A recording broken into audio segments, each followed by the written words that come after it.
Alors pour ceux que je ne connais pas encore, je m'appelle Quentin, comme j'ai déjà dit, Quentin Pollinari. Et je suis accompagné de ma femme, Clara, que vous connaissez peut-être, qui est devant. Et voilà, pour vous donner quelques nouvelles, on s'est installé à Héricourt, ça y est, on a quitté la vie toulousaine. On s'est installé à Héricourt depuis cette semaine. Et voilà, pour information, donc je vais commencer un stage à Héricourt, stage pastoral, dans l'action biblique d'Héricourt, avec Mathieu comme formateur, Mathieu Gérald. Et voilà, dans le cadre du cursus de l'IBG, de ma 4e année et dernière année, Dieu voulant. Je pense que j'ai rien oublié, ça devrait aller. Alors, ce matin, gardez votre Bible ouverte à la même page, en fait. Parce que ce matin, JD, il nous a lu le psaume 98, et ensemble, on va faire le psaume 99. On va regarder de plus près le psaume 99. Donc ceux qui ont la même Bible que moi, c'est à la page 400. À la page 400, je vais juste mettre ça là.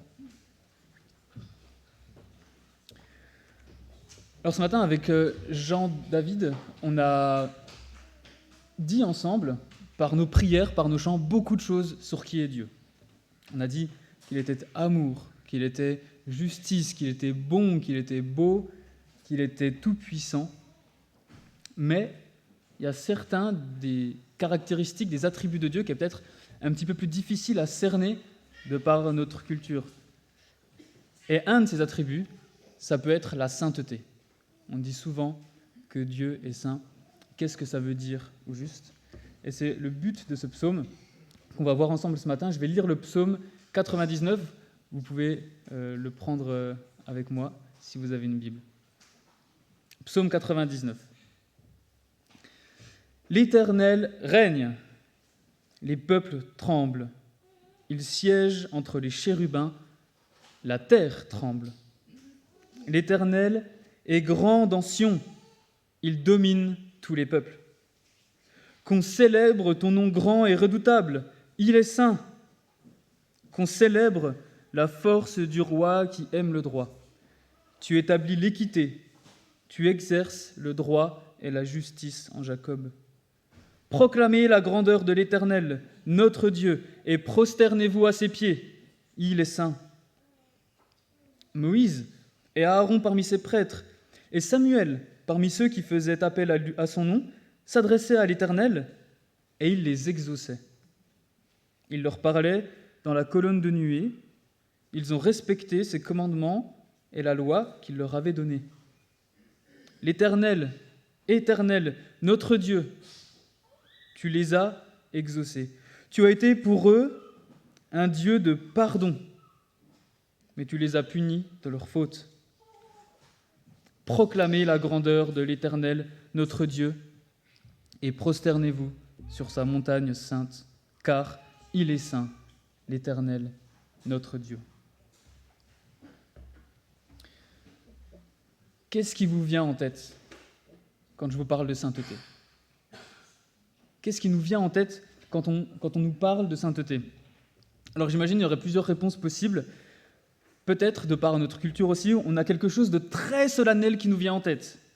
Une immense cathédrale sombre qui résonne beaucoup avec des chants en latin ou des chants grégoriens qui résonnent comme ça, où on voit peut-être des saints catholiques, sainteté, saints catholiques, avec des auréoles derrière la tête dans des immenses peintures. Peut-être que sainteté, ça vous fait penser à quelque chose d'un peu différent, ça vous fait penser à quelque chose de pur. Vous voyez quelque chose de sans tache, quelque chose de sans défaut, quelque chose qui brille, quelque chose qui est immaculé, un esprit saint dans un corps saint, ou une manière de vivre sainement, une sorte de qualité morale. Et peut-être il y a une troisième catégorie encore qui se représente ce matin, la sainteté. C'est l'ennui, c'est relou. La sainteté, c'est être saint, c'est jamais rien faire d'interdit. La sainteté, c'est ennuyeux. C'est rien faire de ce qui est très palpitant dans la vie au bout du compte. Si je nous pose cette question ce matin, l'enjeu, c'est pas seulement une petite définition si je vous pose la question, c'est parce qu'on l'a vu, on l'a lu, on l'a chanté. La Bible, elle dit que Dieu est saint. Et si on part chacun avec nos propres définitions, on n'est pas rendu. Et on se retrouve sans cesse à projeter sur Dieu des choses, on va le définir en fin de compte à notre manière. Et c'est là que ce psaume, il vient à notre secours. Parce que le but de ce psaume, est-ce que vous avez remarqué, à la lecture, il y a 2 versets qui se répètent pas mal. Est-ce que vous avez remarqué le but de ce psaume? On peut le paraphraser, il est assez simple. Regardez le verset 5 et le verset 9 de plus près. Verset 5. « Proclamez la grandeur de l'Éternel notre Dieu, et prosternez-vous à ses pieds, il est saint. » Verset 9. « Proclamez la grandeur de l'Éternel notre Dieu, et prosternez-vous sur sa montagne sainte, car il est saint, l'Éternel notre Dieu. » En fait, dans ce psaume, on a vraiment 2 refrains, et ça va nous guider ce matin pour notre compréhension de ce psaume. On va regarder un peu ce qui se passe entre ces 2 refrains. Et le but du psalmiste, là, c'est quoi? C'est qu'on se prosterne devant Dieu. À cause de quoi? À cause de sa sainteté. Parce qu'on peut connaître le Dieu saint. Et entre ces 2 refrains, on va regarder premièrement la première strophe, si on peut appeler ça comme ça, les versets 1 à 5, et ensuite on regardera les versets 6 à 9. Et dans la première partie, on va voir une sainteté. Le titre de la première partie, si vous voulez des moyens mémotechniques pour comprendre un petit peu mieux, une sainteté établie. Et dans la deuxième partie, une sainteté rencontrée. Une sainteté établie et une sainteté rencontrée. Alors, sainteté établie, quand j'utilise ce terme, ça veut dire quoi? Ça veut dire que la sainteté, c'est un fait. D'accord? C'est un fait. Dieu, il est saint. C'est pas quelque chose qu'on peut changer. C'est quelque chose qu'on est invité à contempler et à constater. Et ce qui est intéressant, c'est que le psalmiste, il définit dans ses premiers versets la sainteté en termes de distance. Dieu, il est loin. Dieu, il est loin géographiquement et il est loin moralement. Alors rien que le verset 1, vous avez la réponse à l'une des objections les plus populaires. Mais il est où ton Dieu? Il est où Dieu? Moi, je ne l'ai pas vu. Réponse, verset 1, c'est normal. Tu veux savoir où il est? Il est assis entre les chérubins, il règne, et tu devrais trembler devant lui. Alors je ne garantis pas la réaction en face de vous. Les enfants qui sont restés avec nous ce matin, c'est peut-être pas la meilleure réponse à apporter. Alors il faut prendre du temps à expliquer ce que ça veut dire derrière. Mais c'est important de comprendre ce que ça signifie ce matin pour nous, parce que c'est comme ça que le psalmiste il choisit de nous parler et de nous présenter la sainteté de Dieu. Il choisit de nous parler de la sainteté de Dieu en nous parlant des chérubins, en nous parlant de l'entourage de Dieu. Il nous décrit l'entourage de Dieu et rien que son entourage, ça nous renseigne sur qui est Dieu. Il s'y prend un petit peu en contraste et en comparaison. En d'autres mots, c'est comme si on arrive au travail le matin, vous arrivez au travail un matin et tous les jours de votre travail, vous avez, vous savez, votre N+1 ou N+2, donc le boss ou le boss du boss, celui qui impose un petit peu le respect, quoi. Celui qui fait un petit peu flipper.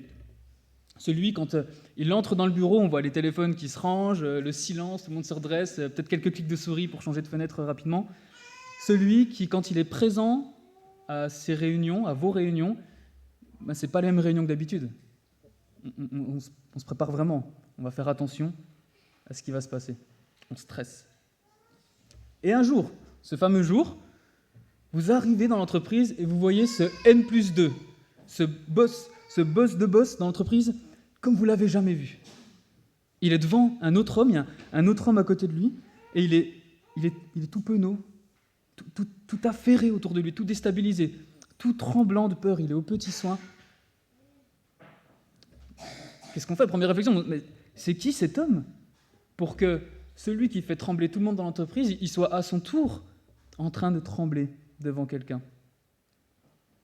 Et vous comprenez, en réfléchissant 2 secondes, c'est le big boss qui fait une visite surprise dans l'entreprise.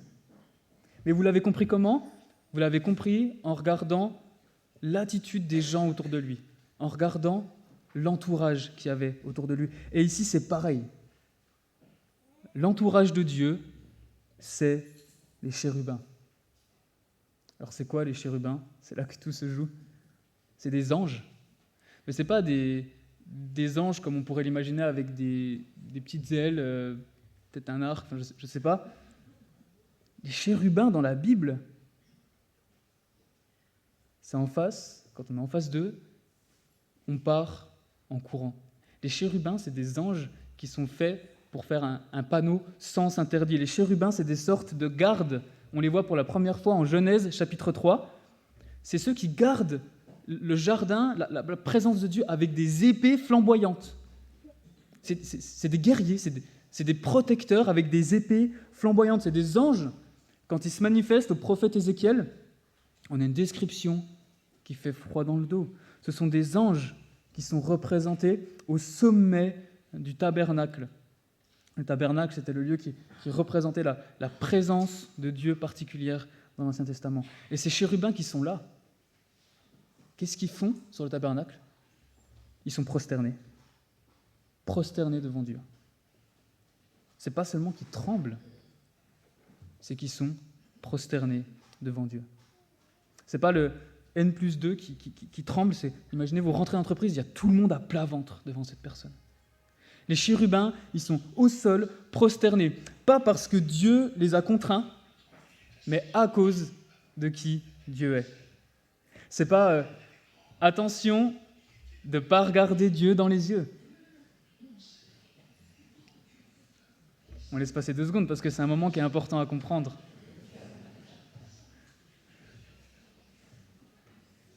Je parlais de la position des chérubins devant Dieu et que ce n'était pas comme nous on pourrait le comprendre, les gens qu'on respecte, on a du mal de regarder dans les yeux. C'est même pas question de ça, c'est ils sont prosternés devant Dieu. On ne tient pas dans sa présence. Et regardez la suite du portrait, verset 2, verset 3. Dieu est grand dans Sion. Il domine les peuples. Son nom est grand et redoutable. Il est saint. Le psalmiste veut nous faire comprendre que Dieu ne joue pas dans la même division que nous. Il n'est pas dans la même dimension que nous. Il est loin, très loin, au-dessus de nous. Et de cet endroit, il est roi, il règne, il exerce sa domination et les peuples tremblent. Et si on continue un petit peu, verset 4, cette distance, comme je l'ai dit, elle n'est pas seulement géographique, mais elle est aussi morale. Regardez le verset 4, il ajoute à la description des 3 premiers versets qu'on célèbre la force du roi qui aime le droit, qui établit l'équité, qui exerce le droit et la justice en Jacob. Celui qui règne est aussi celui qui exerce la justice, la vraie, celui qui déteste le mal, qui déteste le péché, celui qui est moralement parfaitement bon, parfaitement saint. C'est quoi notre réaction face à ça? C'est quoi notre réaction face à cette description? Face à ce Dieu saint? Qu'est-ce que ça vous fait comme effet? Un Dieu qui règne, un Dieu qui domine, un Dieu qui siège, un Dieu qui est grand, qui est redoutable, un Dieu qui est au-dessus de nous, un Dieu qui fait autorité, un Dieu qui a les commandes, un Dieu qui est autre, un Dieu qui est différent, qui nous fait comprendre que ce n'est pas nous le patron, mais qu'on aura des comptes à rendre. Ce Dieu qui est notre haine plus l'infini, que sans exception, tout le monde finira à plat ventre devant lui, même ceux devant qui on tremble aujourd'hui. Dieu fait trembler les hommes. Dieu fait trembler les nations, et pas seulement aussi un Dieu qui juge, un Dieu qui va dire un jour que tous les avis ne se valent pas, que la morale existe vraiment et que c'est lui qui va l'appliquer. On ne pourra pas tenter de le faire changer d'avis, de débattre avec lui. Il n'y aura pas de zone grise. Un Dieu qui déteste vraiment le péché. Ça bouscule peut-être un peu de voir ça ce matin, mais c'est précisément pour ça. Parce qu'il est le Dieu qui nous bouscule, parce qu'il est le Dieu qui nous dérange, parce qu'il est le Dieu qui peut mettre mal à l'aise, parce qu'il est peut-être le Dieu dont on ne rêve pas, parce qu'il est peut-être le Dieu dont on n'a pas envie naturellement, parce qu'il est un Dieu bien différent de nous, bien au-dessus, parce qu'il est un Dieu saint. C'est précisément pour ça qu'il est le vrai Dieu. Le Dieu qui ne va pas toujours dans notre sens, le Dieu que nous n'avons pas à définir, mais qui se définit lui-même. Le Dieu de la Bible, qui n'est pas une invention humaine.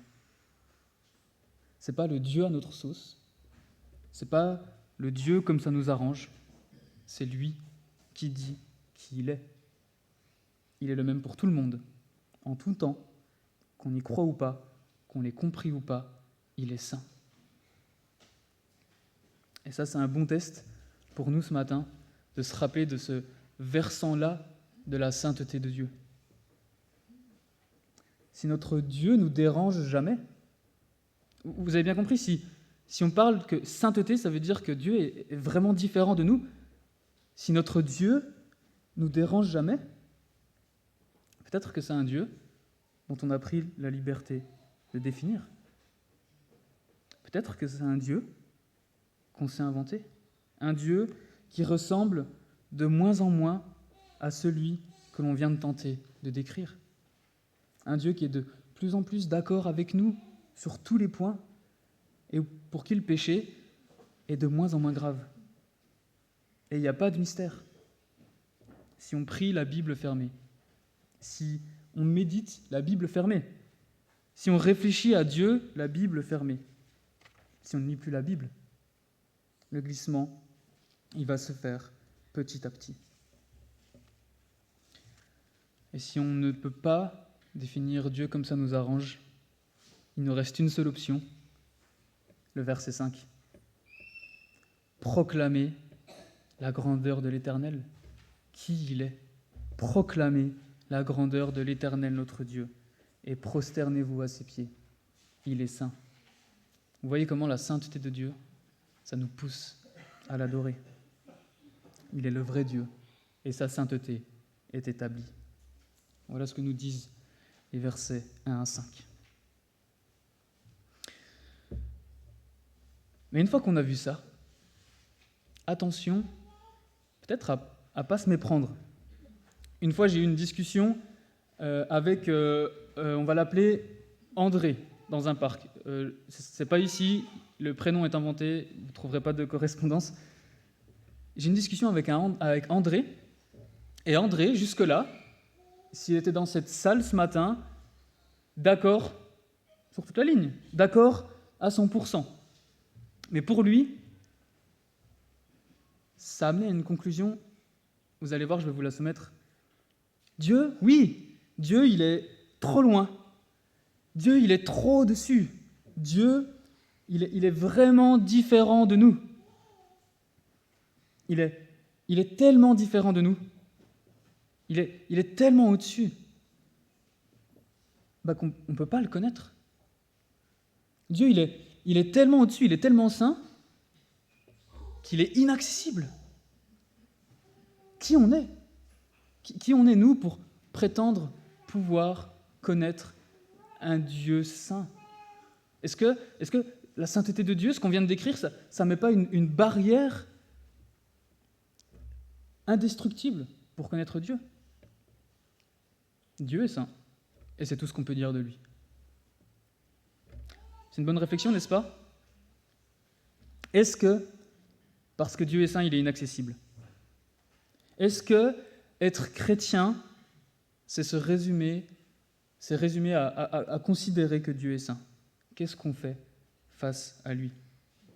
Mais regardez la suite du texte, justement, on va redescendre un petit peu les pieds sur terre, parce que le psalmiste, il décide de nous parler de 3 hommes, et ça va répondre à cette question. J'aurais aimé que André soit là dans la salle ce matin, ou j'aurais aimé étudier ce psaume plus tôt, comme ça on aurait pu l'étudier ensemble. Mais le psalmiste, il décide de nous parler de 3 hommes. Qui ça? Moïse, Aaron et Samuel. Et est-ce que vous avez remarqué ce qu'il met en avant quand il les cite? Pourquoi est-ce qu'il se met à parler de Moïse, Aaron et Samuel à ce moment-là, alors qu'il vient de nous parler de la sainteté de Dieu? Regardez ce qu'il met en avant. Verset 6. Moïse et Aaron, parmi ses prêtres, et Samuel, Parmi ceux qui faisaient appel à son nom, s'adressaient à l'Éternel et il les exauçait. Il leur parlait, Dieu leur parlait dans la colonne de nuée. La colonne de nuée, c'est une des manières dont Dieu se manifestait dans l'Ancien Testament. Ils ont respecté ses commandements et la loi qu'il leur avait donnée. Éternel, notre Dieu, tu les as exaucés et tu as été pour eux un Dieu de pardon. Je laisserai la suite du verset pour tout à l'heure, vous comprendrez pourquoi. Mais vous voyez tout ce langage autour de la communication. Ils ont fait appel à son nom, ils se sont adressés à Dieu, Dieu qui leur parle, Dieu qui les exauce 2 fois à 2 reprises, Dieu qui est un Dieu de pardon. Et les personnes que je choisis de citer le psalmiste, c'est pas n'importe qui. Pour vous donner une idée, si je voulais parler de Formule 1 ce matin, je parlerais de Schumacher et de Hamilton. C'est les références dans le domaine.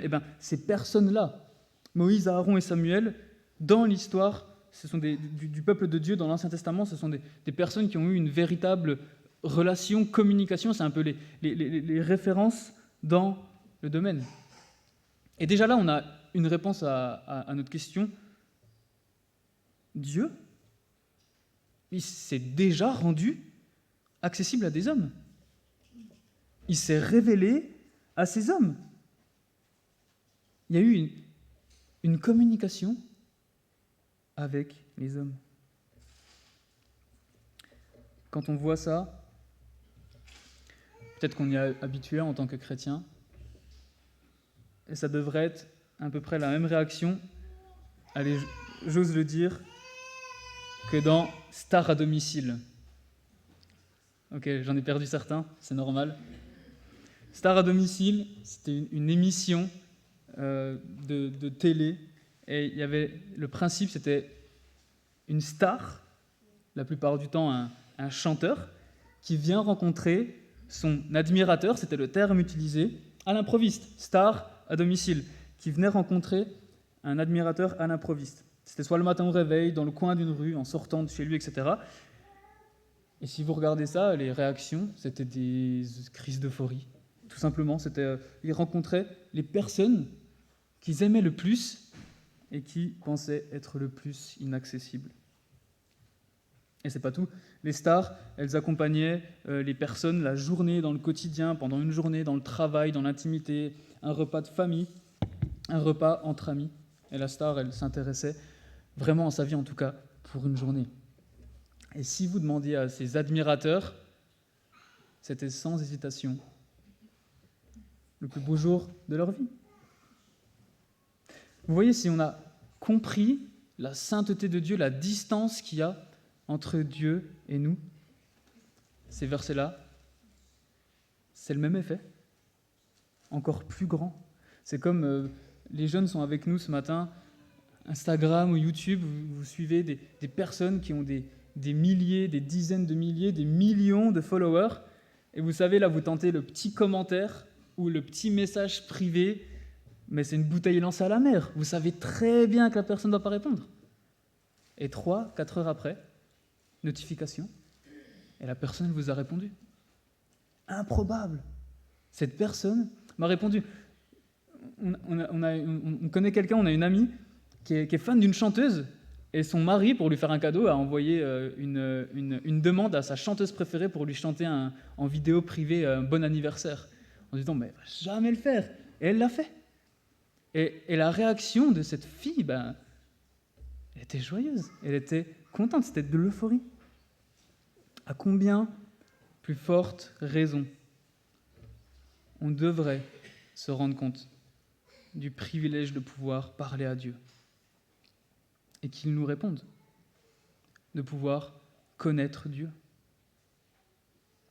Plus on comprend la distance qu'il y a entre nous et Dieu, plus on comprend le privilège que c'est d'avoir accès à Dieu. Le matin, quand vous êtes au bord de votre lit, les yeux encore tout fermés, en train de prier ou en train de lire votre Bible péniblement avec un café à côté. C'est le plus grand privilège. Est-ce que le psalmiste, il nous dit clairement, est-ce qu'il répond à André? La sainteté de Dieu, elle n'exclut pas la relation avec Dieu. La sainteté de Dieu, elle n'exclut pas qu'on puisse connaître Dieu. Une relation avec un tel Dieu saint est possible. La vie chrétienne, ce n'est pas vivre devant un Dieu lointain, mais avec un Dieu proche. C'est vraiment possible d'avoir cette relation. Il s'est rendu accessible, il s'est révélé, il a décidé de communiquer avec nous, il nous a parlé, il nous parle encore aujourd'hui.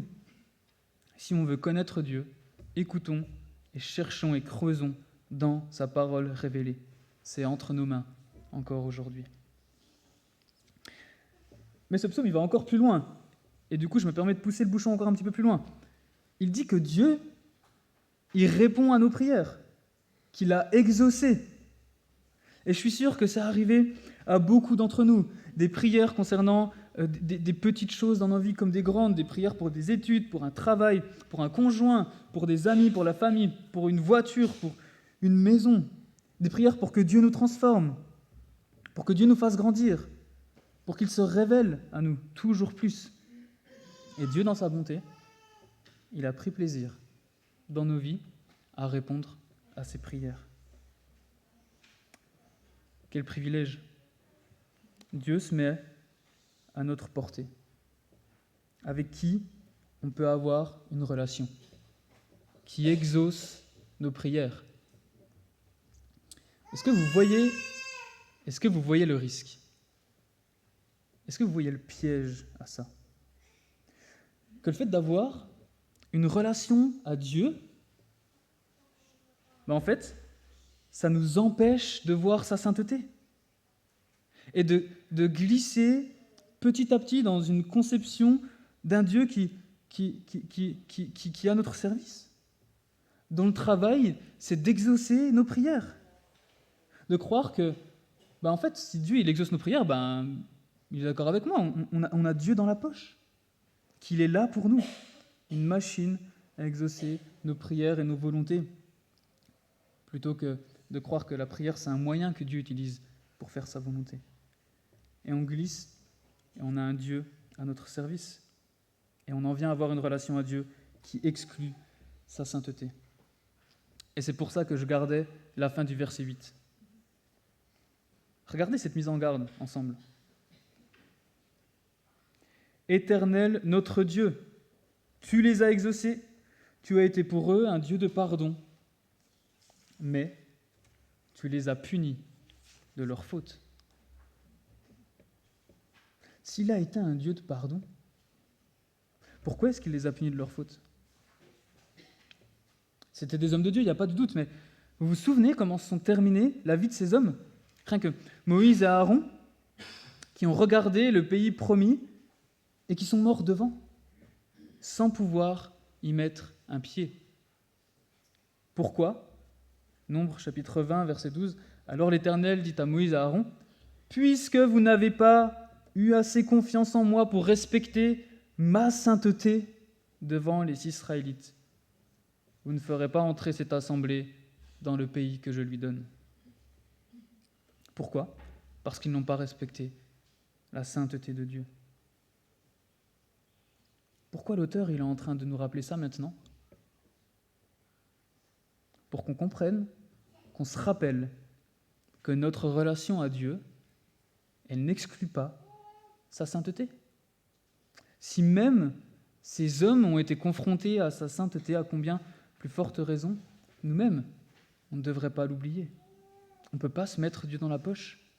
Il ne change pas de nature quand on a une relation avec lui. Il ne devient pas moins saint parce qu'il est plus accessible.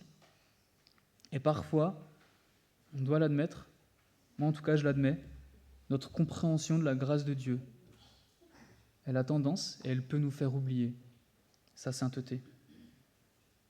Et on en vient à avoir un Dieu, on doit choisir entre deux.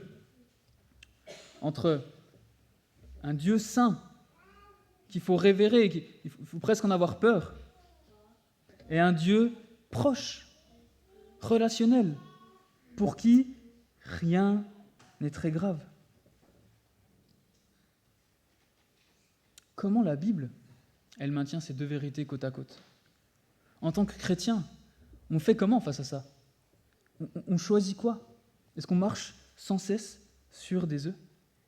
D'autant plus que ces deux vérités, elles traversent toute la Bible. De la Genèse à l'Apocalypse, on les retrouve côte à côte. Le seul moyen, la seule raison pour laquelle la Bible maintient ces deux vérités, c'est de regarder à la croix, de regarder à Jésus-Christ. Sans la croix, sans le Christ, nous sommes obligés de choisir entre ces deux religions, entre un Dieu saint, inaccessible, que l'on ne peut pas connaître, ou un Dieu relationnel, à notre service, et qui perd sa sainteté. Et dans la vie du Christ, nous voyons la volonté ultime de Dieu d'avoir une relation avec son peuple, d'avoir une relation d'alliance avec son peuple, en venant lui-même sur terre. Quand on voit les interactions du Christ lui-même avec tant d'hommes sur terre, et pas les plus fréquentables, des prostituées, des traîtres à la nation, de tout type, des malades, des mendiants, des pauvres, des riches, des tricheurs, et qui a invité à tour de bras à venir à lui. Viens et vois. Venez à moi.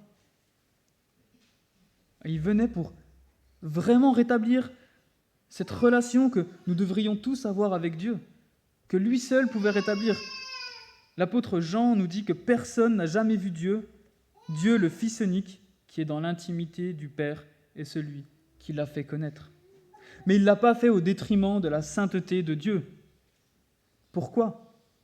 Quand on voit la cruauté du jugement de Christ, les gifles qu'il a reçus, les coups de fouet, sa mort horrible, cloué sur une croix pour subir la colère de Dieu que nous méritions à cause de nos péchés.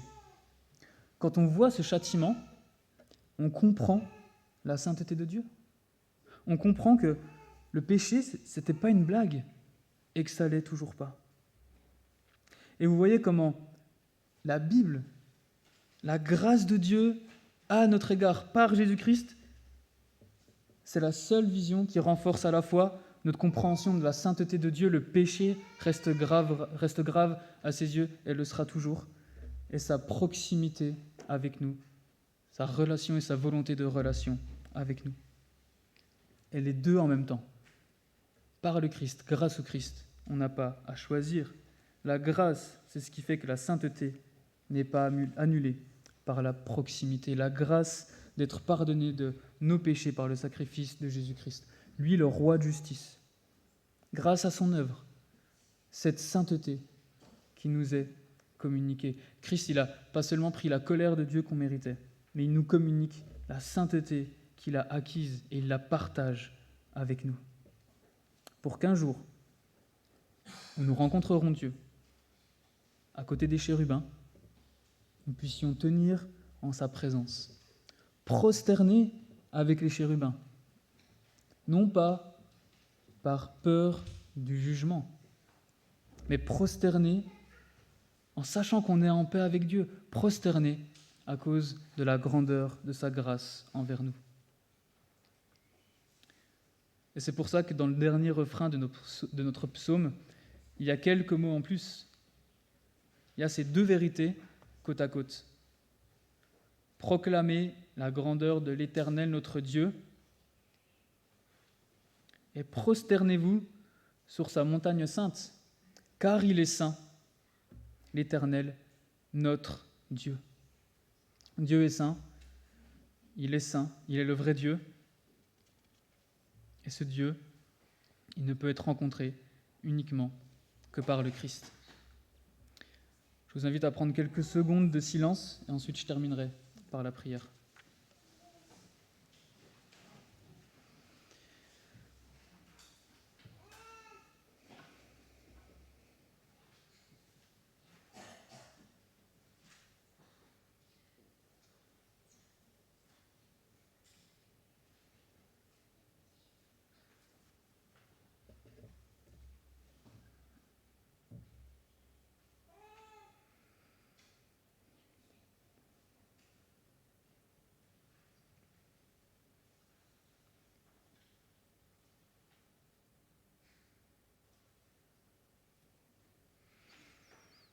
Notre Dieu, tu es saint, bien au-delà de nous et bien au-dessus de nous, 3 fois saint, qui règne qui domine, qui a un grand nom, un nom qui est redoutable, un nom qui est saint.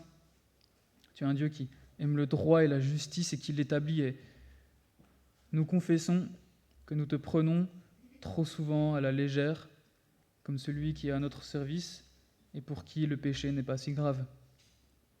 Et tu es aussi le Dieu qui parle, qui veut une relation, qui se glorifie en se révélant, qui est venu sur terre, qui nous aime, qui nous a fait connaître une partie de ta gloire. Nous te confessons que parfois, nous confondons aussi sainteté et inaccessibilité, alors que tu te plais à parler et à te révéler. Pardonne-nous de scier entre ces deux conceptions. Apprends-nous à t'adorer en esprit et en vérité, par le Christ, pas à notre manière, quelle qu'elle soit, mais selon la tienne. Par le Christ, par qui tu révèles à la fois ta sainteté et ta proximité, par qui tu révèles la gravité du péché et la grandeur de ton amour, par qui tu révèles ta grâce. Apprends-nous à marcher et à grandir dans cette grâce pour ne pas dévier. Amen.